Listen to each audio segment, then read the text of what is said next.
말은 단지 의사소통의 작은 부분일 뿐입니다. 나머지는 그 말을 어떻게 하느냐에 달려 있고 가장 중요한 것은 말하는 동안 사용하는 바디랭귀지에 달려 있습니다. 자세와 움직임, 심지어 숨쉬는 방식까지도 진심을 드러낼 수 있습니다. 다행히도 바디랭귀지를 개선할 수 있는 14가지 효과적인 팁이 있어요. 첫 번째, 갈등을 피하려면 슈퍼모델 자세를 취하세요. 누군가와 마주보고 열띤 토론을 할 때 상대는 여러분이 싸움을 건다고 생각할 수도 있습니다. 상대가 무의식적으로 느끼는 위협의 정도를 줄이는 방법은 바로 슈퍼모델 포즈입니다. 상대방이 보기에 비스듬히 서는 거죠. 모델은 몸이 카메라를 향하도록 정면으로 서는 경우가 드물잖아요. 이렇게 하면 누군가 당신과 마주할 때 물러서지 않아도 됩니다. 상대에게 45도 각도로 서서 눈을 마주치세요. 옆으로 나란히 서는 것도 좋은 생각이에요. 이것은 여러분이 같은 편에 있다는 느낌을 줄 테니까요. 두 번째, 서두르지 마세요. 요즘 많은 사람들이 항상 서두르는 것 같아요. 빨리 말하고 빠르게 움직이고 정신없이 바쁜 몸짓을 사용합니다. 인정하건대 어느 정도의 속도는 여러분이 얼마나 열정적인가를 보여주는 척도가 될 겁니다. 하지만 활동적인 것과 초조하고 불안하거나 불성실함을 보여주는 것 사이에는 미묘한 차이가 있죠. 그리고 대부분의 사람이 너무 서둘러서 이 선을 넘어서곤 합니다. 만약 가끔 서두르는 경향이 있다면 숨을 크게 들이쉬고 내쉬고 말과 몸짓의 속도를 늦춰보세요. 세 번째, 긴장되면 웃으세요. 긴장하거나 화가 났을 때 우리는 본능적으로 얼굴을 찡그리거나 인상을 찌푸리거나 혹은 노려봅니다. 안타깝게도 이러한 부정적인 얼굴 표정들은 뇌에 무언가 심각하게 잘못되었다는 신호를 보내죠. 결과적으로 몸은 코티솔을 생산하고 스트레스 수치도 높아집니다. 찡그리지 말고 미소를 지으세요. 우선 미소는 편안함을 느끼도록 도와줄 거예요. 둘째로 주변의 다른 사람들의 긴장감을 풀어줄 수 있죠. 네 번째, 자세에 신경을 쓰세요. 자신감 있는 자세를 취하기 위해 가장 먼저 해야 할 일은 어깨 힘을 빼는 거예요. 여러분이 인식하지 못하더라도 긴장할 때마다 여러분 어깨에는 힘이 들어갑니다. 어깨가 앞뒤로 움직일 수도 있죠. 이 문제를 해결하려면 잠깐 어깨를 흔들어서 풀어주세요. 그러고 나서 어깨를 똑바로 펴고 뒤로 약간 젖히세요. 앉아있다면 구부정하게 앉지 마세요. 물론 항상 꼿꼿한 자세로 앉을 필요는 없지만 적어도 의자에 녹아내릴 것처럼 앉진 마세요. 걷거나 누군가와 대화를 한다면 고개를 드세요. 고개를 숙이고 눈을 땅으로 향하고 있으면 혼란스럽고 불안해 보일 거예요. 눈을 지평선으로 향하게 하고 머리를 똑바로 세우세요. 다섯 번째, 팔다리를 꼬지 마세요. 누군가와 이야기할 때 팔짱을 끼지 말아야 한다는 것은 대부분 알고 계시죠? 방어적이고 불안해 보이잖아요. 진짜로요. 하지만 팔뿐만 아니라 다리도 해당이 됩니다. 다리를 꼬고 앉거나 서지 마세요. 덧붙여 만약 연설을 하고 있다면 여러분과 청중 사이에 물리적 장벽이 생기지 않도록 노력하세요. 의자, 노트북, 연단 혹은 메모가 적혀있는 파일까지도 장벽이 될 수 있습니다. 여러분과 청중 사이에 무언가가 있다면 청중은 여러분과 공감하는 걸 어려워할지도 모르죠. 여섯 번째, 말할 때는 손을 잘 활용하세요. 여기서 중요한 규칙은 사람들에게 손을 보여주는 것입니다. 이렇게 하지 않으면 여러분이 긴장하고 있거나 무언가를 숨기려고 한다는 이미지를 줄 수도 있거든요. 반면에 손으로 뒷짐을 지고 있다면 자신감이 있다는 인상을 줍니다.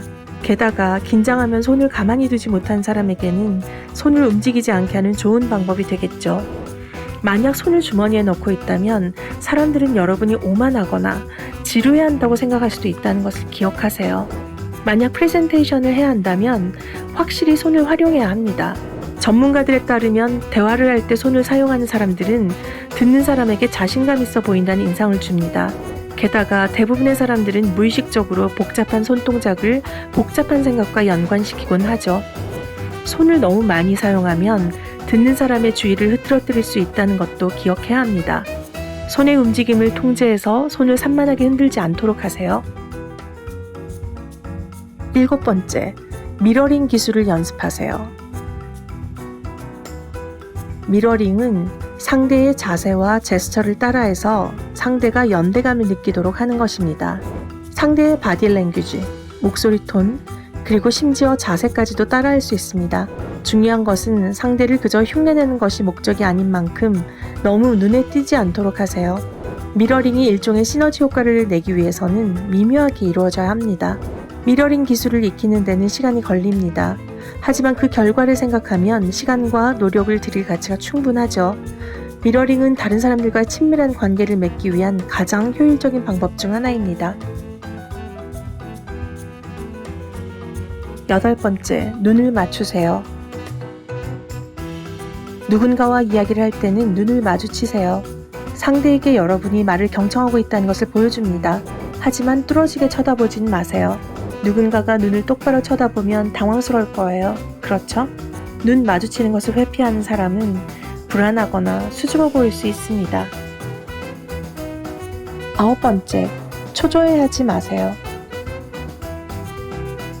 안절부절 못하거나 손가락으로 가구나 무릎을 두드리거나 다리를 흔드는 것은 걱정하고 긴장하고 불안해하는 모습으로 보일 수 있습니다. 또한 주변 사람들의 주의를 산만하게 하거나 성가시게 할 수도 있고요. 만약 안절부절 못하고 있는 자신을 발견하거든 움직임에 집중하고 속도를 늦추고 숨을 깊이 들이쉬고 긴장을 풀도록 노력하세요. 10번째, 음료수를 가슴 높이에 두지 마세요. 이 규칙은 가슴 앞에 들고 있는 모든 물건에 해당되는데요. 마치 손에 들고 있는 물건이 방패처럼 닫혀 있고 거리감 있고 격리된 사람이라는 인상을 주기 때문입니다. 손에 들고 있는 물건은 무엇이든지 가슴보다 낮게 유지하는 것이 좋습니다.